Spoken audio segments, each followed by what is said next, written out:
Hello sir, ಹ್ಮ್ ನಮಸ್ತೆ. ನನ್ನ ನಮಸ್ತೆ. ಹೆಸರು ಕರಣ್ ಅಂತೇಳಿ ಸರ್. ಹ್ಮ್ ನನ್ನ ಹೆಸರು ಕರಣ್ ಅಂತೇಳಿ, ಶಿಟ್ಟಿಯಿಂದ, ಕಡೂರು ತಾಲೂಕು. ಹೇಳಿ ಕರಣ್. ಸರ್, ಒಂದು ಮಿಸ್ಸಸ್ದು ಒಂದು ಪ್ರಾಬ್ಲಮ್ ಆಗಿತ್ತು ಸರ್. ಏನು? ನಮ್ಮ ವೈಫು ಬೇರೆ ಹುಡುಗನ ಜೊತೆಗೆ ಅಫೇರ್ ಇಟ್ಕೊಂಡು ಈ ಥರ ಎಲ್ಲ ಮಾಡ್ತಾ ಇದ್ದಾರೆ. ಬೇರೆ ಹುಡುಗ ಜೊತೆ ಅಫೇರ್ ಇಟ್ಕೊಂಡು ನಮಗೆ ಮೋಸ ಮಾಡ್ತಾ ಇದ್ದಾರೆ ಸರ್. ಈ ವಿಷಯದಾಗೆ ತುಂಬಾನೇ ಅನುಭವಿಸ್ಬಿಟ್ಟಿದ್ದೀನಿ ನಾವೆಲ್ಲವ. ಕೋರ್ಟಲ್ಲಿ ಕೂಡ ಕೇಸ್ ಇದೆ. ಹ್ಮ್ ಅವನ ಹೆಸರು ಮುರುಗೇಶ್ ಕೃಷ್ಣನ್ ಅಂತೇಳಿ ಸರ್. ಹ್ಮ್ ಕ್ರಿಶ್ಚಿಯನ್ ಹುಡುಗ. ಹಾ ಜಾನ್ ಅಂತೇಳಿ. ಹಾ ಜಾನ ಜಾನ್ ಅಂತೇಳಿ. ಹಾ ಸರ್, ನಾನು ನಮ್ಮ ವೈಫ್ ಎಜುಕೇಶನ್ ಎಲ್ಲ ಮಾಡಿಸಿದೆ. ಒಂದು 6-7 ಲಕ್ಷ ಖರ್ಚು ಮಾಡಿಸಿ MBA. ನೀನೇ ಎಜುಕೇಶನ್ ಮಾಡ್ತೀಯಪ್ಪ? ಹೌದು ಸರ್, ನಾನೇ ಎಜುಕೇಶನ್ ಮಾಡಿಸಿದ್ದು. ಹ್ಮ್ ಕ್ವಿಸ್ ಕಾರ್ಪೋದಲ್ಲಿ ಒಂದು ಕಂಪ್ನಿ ಕೆಲಸ ಕೂಡ ನಾನೇ ಕೊಡಿಸಿದೆ. ಸರಿ. ಸೊ ಆ ಕಂಪ್ನಿಲಿ ವರ್ಕ್ ಮಾಡ್ಬೇಕಾದ್ರೆ ಆ ಹುಡುಗನ ಇಷ್ಟಪಟ್ಬಿಟ್ಟಿದ್ದಾರೆ. ಹ್ಮ್ ಸೊ ಈ ವಿಷಯದಾಗಿ ನಾನು ಕಂಪ್ಲೇಂಟ್ ಎಲ್ಲ ಕೊಟ್ಟೆ. ನಿಮ್ದು ಲವ್ ಮ್ಯಾರೇಜ್ ಅರೇಂಜ್ ಮ್ಯಾರೇಜ್ ಅಪ್ಪ? ಸರ್, ನಾನು ಲವ್ ಮ್ಯಾರೇಜ್ ಸರ್. ಎಷ್ಟು ವರ್ಷ ಲವ್ ಮಾಡಿದ್ರಿ? ಸರ್, 4 ವರ್ಷ ಲವ್ ಮಾಡಿದ್ವಿ. ಹಾ ಇವಾಗ 6 ವರ್ಷ ಆಗಿದೆ ಮದುವೆಯಾಗಿ. ಓಕೆ. ಸೊ ಈ ಥರ ಎಲ್ಲ ಸರ್, ಮಕ್ಳೇನಿರಲಿಲ್ಲ. ಅವರು ಎಜುಕೇಶನ್ ಮಾಡ್ಬೇಕು ಅಂತೇಳಿ ಸೊ ಮಕ್ಳದ್ದು ಸ್ವಲ್ಪ ಡಿಲೇ ಮಾಡಿದ್ವಿ. ಹಾ ವೆಯ್ಟ್ ಮಾಡಿ ಒಂದು 6 ತಿಂಗಳು ವೆಯ್ಟ್ ಮಾಡು, ನನಗೆ ಸ್ವಲ್ಪ ಜಾಬ್ ಬಗ್ಗೆ ಎಲ್ಲ ಗೊತ್ತಾಗ್ಲಿ, ಹ್ಮ್ ಆದ್ಮೇಲೆ ನಾನು ಇದು ಮಾಡ್ಕೊಂತ ಅಂತ ಹೇಳಿದ್ರು. ಹ್ಮ್ ಸೊ ಅದಕ್ಕೋಸ್ಕರ ವೆಯ್ಟ್ ಮಾಡ್ತಿದ್ದೆ ಸರ್. ಜಾಬ್ ಸಿಕ್ಕಾದ್ಮೇಲೆ ಸ್ವಲ್ಪ ನನ್ನ ಅವಾಯ್ಡ್ ಮಾಡ್ಕೊಂಡು ನಿಂತ್ಕೊಂಡ್ರು. ಓಕೆ. ಸೊ ಅವಾಯ್ಡ್ ಮಾಡ್ತಿದ್ದಂತೆ ಯಾಕೆ ಅಂತೆಲ್ಲ ಕೇಳ್ತಿದ್ದೆ. ಸೊ ಏನು ಹೇಳ್ತಿರಲಿಲ್ಲ. ಸ್ವಲ್ಪ ಒಂದು ಅನುಮಾನ ಬಂದು ನಾನು ಮೊಬೈಲ್ ಚೆಕ್ ಮಾಡಿದಾಗ ಈ ವಿಷಯ ಗೊತ್ತಾಯ್ತು ಸರ್. ಈ ಥರ ಮಾಡ್ತಾ ಇರೋದು ಎಲ್ಲ ಸ್ವಲ್ಪ ಗಲಾಟೆ ಆಯಿತು. ಗಲಾಟೆ ಆದ್ಮೇಲೆ ಮೊನ್ನೆ ಇನ್ನೂ ಸ್ವಲ್ಪ ಗಲಾಟೆ ಜಾಸ್ತಿ ಆಯಿತು. ಸ್ಟೇಷನ್ ಎಲ್ಲ ಕಂಪ್ಲೇಂಟ್ ಕೊಟ್ಟರು ಅವರು.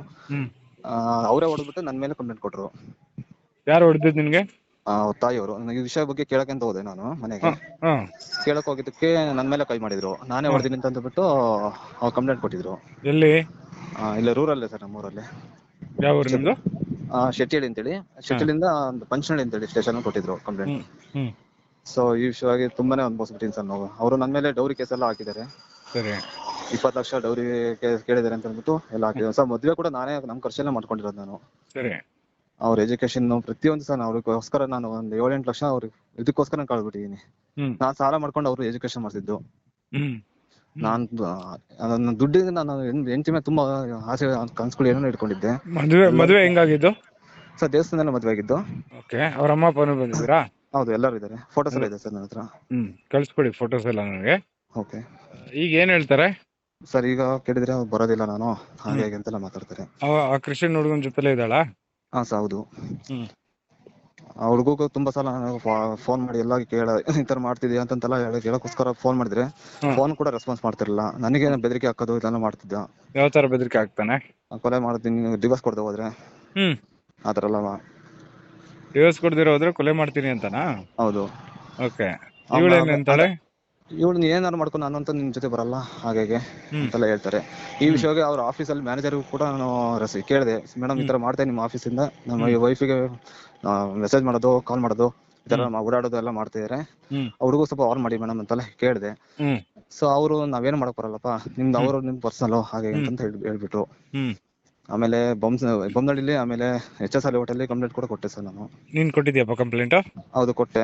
ಅವರು ಇದು ಪರ್ಸನಲ್ ವಿಷಯ, ಇದಕ್ಕೆ ಬರೋಕ ನಾವು ಎಂಟ್ರಿ ಆಗೋದ್ರಿಂದ ನೀವೇನಿದ್ರು ಕೋರ್ಟಲ್ಲಿ ನೋಡ್ಕೊಡ್ರಿ ಅಂತ ಹೇಳ್ಬಿಟ್ಟು ಸರ್. ಈಗ ಹೋಗಿ 6 ತಿಂಗಳಾಯ್ತಾ ಸರ್? ಹೌದು, ಇವಾಗ ತುಂಬಾ ದಿನ ಆಯ್ತು. 1 ವರ್ಷ ಆಯ್ತು ಸರ್ ಇವಾಗ. ಹತ್ರ 1 ವರ್ಷ ಆಯ್ತಾ? ಹೌದು. ಈಗ ನಂಗೆ ನೀನ್ ಮದುವೆ ಮಾಡ್ಕೊಂಡು ಆದ್ಮೇಲೆ ಎಜುಕೇಶನ್ ಮಾಡ್ಸಿದಾ? ಹೌದು ಸರ್, ಮದುವೆ ಆದ್ಮೇಲೆ. ಕಟ್ಟಿರೋದು ಬಿಲ್ ಕಟ್ಟಿರೋದು ಕಾಲೇಜ್ಗೆ ಅದಕ್ಕೆಲ್ಲ ಬಿಲ್ ಇದೆಯಾ? ಇದೆ ಸರ್, ನನ್ನ ಹತ್ರ ಇದೆ. ಬಿಲ್ಗಳೆಲ್ಲ ಕಳ್ಸು, ಅದು ಫೋಟೋ ಕಳ್ಸು. ವಿತ್ ಯುವರ್ ಪರ್ಮಿಷನ್ ಇದನ್ನ ಟೆಲಿಕಾಸ್ಟ್ ಮಾಡ್ಲಾ? ಓಕೆ ಸರ್, ಓಕೆ ಮಾಡಿ ಸರ್. ನನ್ನ ಜೀವನ ಹಾಳು ಮಾಡಿರೋ ಅವನಂತ ನಾನು ಸುಮ್ಮನೆ ಬಿಡಕ್ಕೆ ಇಷ್ಟೇ ಇಲ್ಲ ಸರ್ ನಾನು. ಯಾಕಂದ್ರೆ ನಾನು ಅಷ್ಟು ಅವಳಿಗೋಸ್ಕರ ನನ್ನ ಜೀವನ ಬಿಡಕ್ಕೋಸ್ಕರ ರೆಡಿ ಇದ್ದಾನೆ ಸರ್ ನಾನು. ಇವಾಗ ನನ್ನ ಲೈಫ್ನ ಹಾಳು ಮಾಡ್ಬಿಟ್ಟು ಇವಾಗ ಅವ್ರ ಜೊತೆ ಚೆನ್ನಾಗಿದ್ದಾರೆ. ಈಗ ಏಕಾಏಕಿ 10 ವರ್ಷ ಆಯ್ತು. ಹೌದು ಸರ್. 6 ವರ್ಷ ಲವ್ ಮಾಡಿದ್ರಿ, 4 ವರ್ಷ ಲವ್ ಮಾಡಿದ್ರಿ, ಮದುವೆ ಆಗಿ 6 ವರ್ಷ ಆಯ್ತು. ಹೌದು ಸರ್. ಸರಿ ಆಯ್ತು, 6 ತಿಂಗಳು ಆದ್ಮೇಲೆ ಅದ್ರ ಕೆಲಸ ಎಲ್ಲ ಆಗ್ಲಿ, ಆಮೇಲೆ ಮದುವೆ ಆಗೋಣ ಅನ್ಕೊಂಡಿದ್ರಿ, ಮಗು ಮಾಡ್ಕೊಳ್ಳೋಣ ಅನ್ಕೊಂಡಿದ್ರಿ. ಹೌದು. ಯಾಕೆ ಮಗು ಮಾಡ್ಕೊಂಡಿಲ್ಲ ಸರ್? ಅದೇ ಅವರು ಒಪ್ತಿರ್ಲಿಲ್ಲ ಸರ್. ಈಗ ಸ್ವಲ್ಪ ವೆಯ್ಟ್ ಮಾಡಿ ನಂಗೆ ಸ್ವಲ್ಪ ಕೆಲಸದ ಬಗ್ಗೆ ಅನುಭವ ಆಗ್ಲಿ. ಅಷ್ಟರಲ್ಲಿ ಎಲ್ಲಿ ಯಾವನಿಗೂ ಬುಟ್ಟಿಗೆ ಹಾಕೋಬಿಟ್ಟಿದ್ಲು. ಹೌದು. ಈ ವಿಷಯವಾಗಿ ಅವ್ರ ತಮ್ಮ, ಅವ್ರ ಬ್ರದರ್, ಆಮೇಲೆ ಎಲ್ಲರಿಗೂ ಹೇಳ್ದೆ ಸರ್, ಈ ತರ ಮಾಡ್ತಿದ್ದಾರೆ ಅಂತ. ಅವರೇ ಇಲ್ಲ, ನಮ್ಮ ಮಗಳು ಸರಿ ಇದ್ದಾಳೆ, ನಮ್ಮ ಮಗಳೇ ಸರಿ ಇದ್ದಾಳೆ, ನೀನ್ ಅನುಮಾನ ಪಡ್ತಿದ್ಯಾ ಅಂತ ನನ್ನ ಮೇಲೆ ಮಾಡಕ್ ಬಂದ್ರು, ಜಗಳ ಮಾಡಕ್ ಬಂದ್ರು. ನಾನು ಎಷ್ಟು ಎಲ್ಲ ಅವ್ರು ಮಾಡಿರೋದೆಲ್ಲ ಎಲ್ಲರಿಗೂ ಗೊತ್ತು ಸರ್. ಅವ್ರು ಈ ತರ ಮಾಡಿರೋದು. ನಾನು ಹ್ಮ್. ಅವ್ರಿಗೋಸ್ಕರ ಖರ್ಚು ಮಾಡೋ ದುಡ್ಡು ಪ್ರತಿ ನಮ್ಮೂರಲ್ಲಿ ಎಲ್ಲರಿಗೂ ಗೊತ್ತಿದೆ. ಹ್ಮ್. ನೀನ್ ಅಷ್ಟೊಂದೆಲ್ಲ ಎಜುಕೇಶನ್ ಮಾಡಿಸಿ ಎಲ್ಲ ಓದಿಸಿ ಇದನ್ನೆಲ್ಲ ಮಾಡಿದ್ರೆ ನಿನಗೆ ಮೋಸ ಮಾಡಿರೋ ಹ್ಮ್. ಅಂತೆಲ್ಲ ನನ್ಗೆ ಇದ್ ಮಾಡ್ತಾರೆ. ಹ್ಮ್. ಈಗ ನಾನು ಅನ್ಭವಿಸಿದ್ ನೋವಾಗ ಅವಳು ಸರ್ ಒಂದು ಚೆನ್ನಾಗಿ ಬಂದು ಜೀವನ ಮಾಡ್ಕೊಂಡು ಹೋಗ್ಬೇಕು ಸರ್, ಅಷ್ಟೇ ನಾನು ಕೇಳ್ತಿರೋದು. ಈಗ ಎಲ್ಲ ಅವ್ಳಿಗೆ ಮರ್ತು. ಬೇಕಾ? ಹೌದು ಸರ್. ಹ್ಮ್. ಅವಳ ಮೇಲೆ ಏನ್ ರಿವೆಂಜ್ ತೀರ್ಸ್ಕೊಳ್ತಾರಲ್ಲ, ಏನಿಲ್ಲ, ಬೇಕು ಅವಳು? ಇಲ್ಲ ಸರ್, ಆತರ ಏನಿಲ್ಲ. ಆತರ ಇಷ್ಟೊಂದೆಲ್ಲ ಇದ್ ಮಾಡ್ತಿರ್ಲಿಲ್ಲ, ವೆಯ್ಟ್ ಮಾಡ್ತಾನಿರಲಿಲ್ಲ. ಹ್ಮ್. ಹ್ಮ್. ಆ ಹುಡುಗ ನನ್ ಲೈಫ್ ಹಾಳು ಮಾಡ್ಬಿಟ್ಟ ಸರ್. ಹ್ಮ್. ಆ ಹುಡುಗ ನನ್ನ ವೈಫ್ ಕನ್ವರ್ಟ್ ಮಾಡೋ ಪ್ರಯತ್ನ ಮಾಡ್ತೀನಿ ಸರ್, ಕ್ರಿಶ್ಚಿಯನ್ಗೆ. ಓಕೆ. ಓಹೋ, ಇಲ್ಲಿದೆ ಮ್ಯಾಟ್ರು. ಹೌದು ಸರ್. ಈ ಹುಡುಗಿಗೆ ಏನ್ ಬುದ್ಧಿ ಇಲ್ವಾ? ನೀನ್ ಇಷ್ಟೆಲ್ಲ ಕಷ್ಟಪಟ್ಟು ನೀನು ಹೌದು. ಎಜುಕೇಶನ್ ಮಾಡಿಸಿ ಎಲ್ಲ ಇದ್ ಮಾಡಿದ್ಮೇಲೆ ಇನ್ನೊಬ್ಬನ್ ನೋಡ್ಕೊಂಡು ಹೋಗೋದು? ಮನ್ಸು ಅವ್ರು ಏನ್ ಚೇಂಜ್ ಆದ್ರೆ ಗೊತ್ತಿಲ್ಲ ಸರ್. ಬಟ್ ನನ್ ಮೇಲೆ ಕಂಪ್ಲೇಂಟ್ ಎಲ್ಲ ಹೇಳಕ್ ನಿಂತ್ಕೊಂಡ್ರು. ಹ್ಮ್. ನಾವೇ ಅನುಮಾನ ಪಡ್ತೀನಿ ಅಂತ ಹೇಳ್ಕೊಂಡ್ ಬಂದ್ರು. ಹ್ಮ್. ನನಗೆ ಸಾಕ್ಷಿ ಎಲ್ಲ ಸಿಕ್ಕಾದ್ಮೇಲೆ ಕೂಡ ನನ್ ಮೇಲೆ ನೀನೇ ಇದ್ ಮಾಡ್ತಾರೆ ಅಂತ ನನ್ ಮೇಲೆ ಹೇಳ್ತಿದ್ದಾರೆ. ಸಾಕ್ಷಿ ಕೂಡ ಸಿಕ್ಕಿದ್ರು. ಹ್ಮ್. ನಾವ್ ಏನೇನ್ ಏನ್ ಸಾಕ್ಷಿ ಇದೆ ಎಲ್ಲ, ಮತ್ತೆ ಅದು ಕಂಪ್ಲೇಂಟ್ ಕಾಪಿ, ಹಾ ಸರ್. ಮತ್ತೆ ನೀನು ಅವಳಿಗೆ ಎಜುಕೇಶನ್ ಏನೇನ್ ಬಿಲ್ ಕಟ್ಟಿದ್ಯಲ್ಲ ಹೌದು. ಅದೆಲ್ಲನೂ ಕಳ್ಸಪ್ಪ, ನಾನು ಟೆಲಿಕಾಸ್ಟ್ ಮಾಡ್ತೀನಿ. ಸರಿ, ಆಯ್ತಪ್ಪ, ಎಲ್ಲ ಕಳ್ಸ್ಕೊಡು, ನಾನು ಇದ್ ಮಾಡ್ತೀನಿ. Okay sir.